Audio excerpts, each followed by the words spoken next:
Welcome to CEO Money. I'm Michael Yorba. Thanks for joining me. With me, I have Jan Christopher Arp. He is a managing partner of Holt Accelerator. Jan, welcome to the show. Thank you so much for having me, Michael. Pleasure to be here. All right, my pleasure.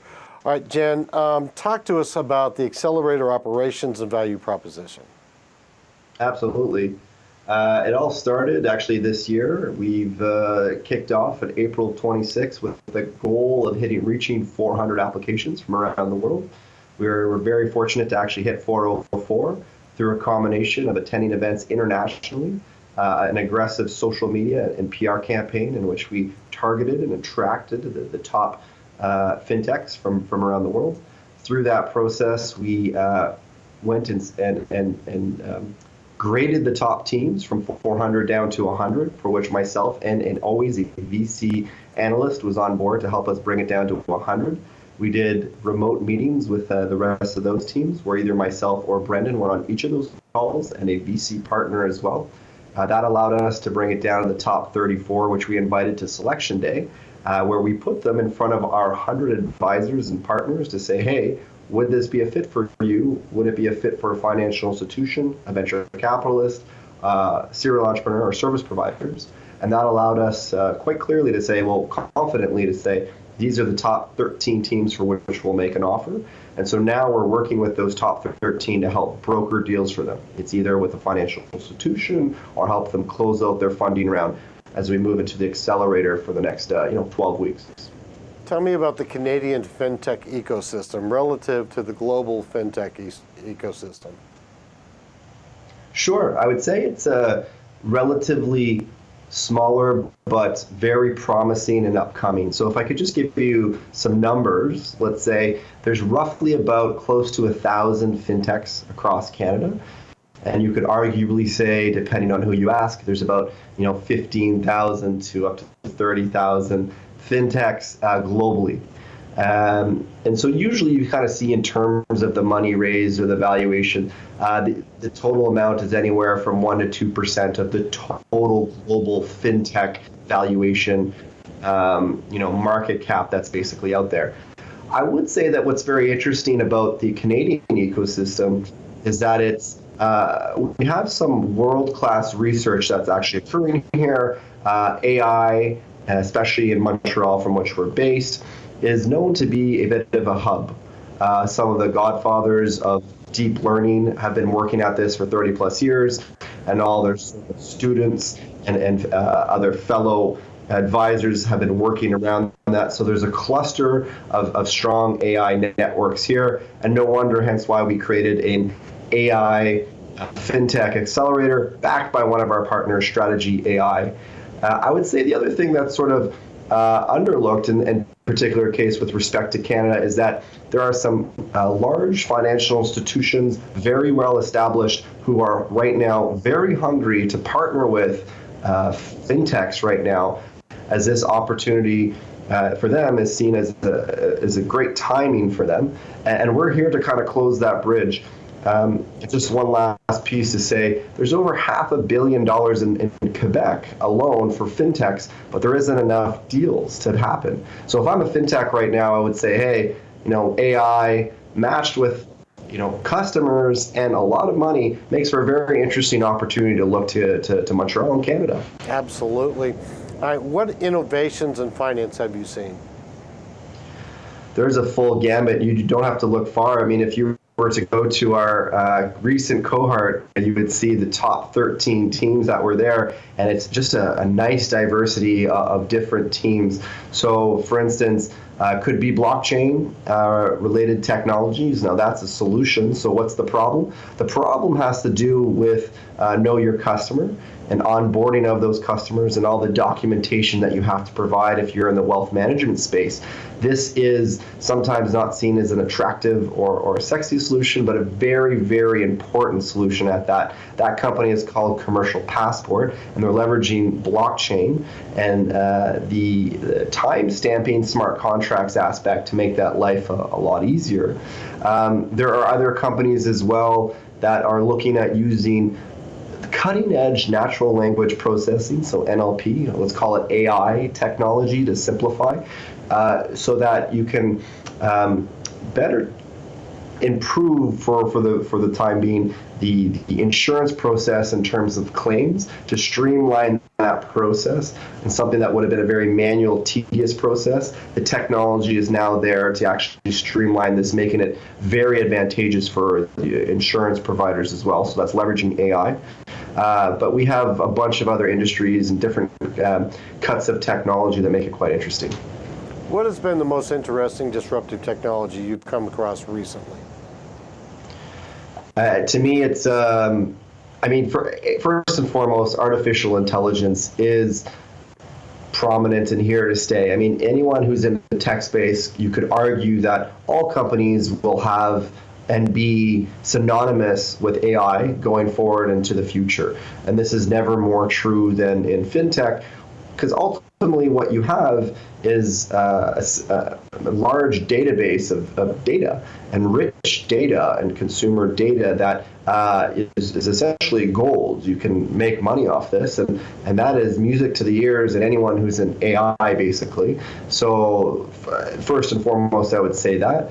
And also on the other side is blockchain, I would say, of the other sort of disruptive technology. I'd say the first use cases that we'll see will probably be related to the finance and fintech space. Essentially, at the end of the day, it's a database and a way to create trust between different parties. It's not for every application, but there are definitely times when it's very interesting. And when it is, and you can apply it, I think it definitely changes. It significantly improves efficiencies for the parties involved. Got it. Tell me about building ecosystems.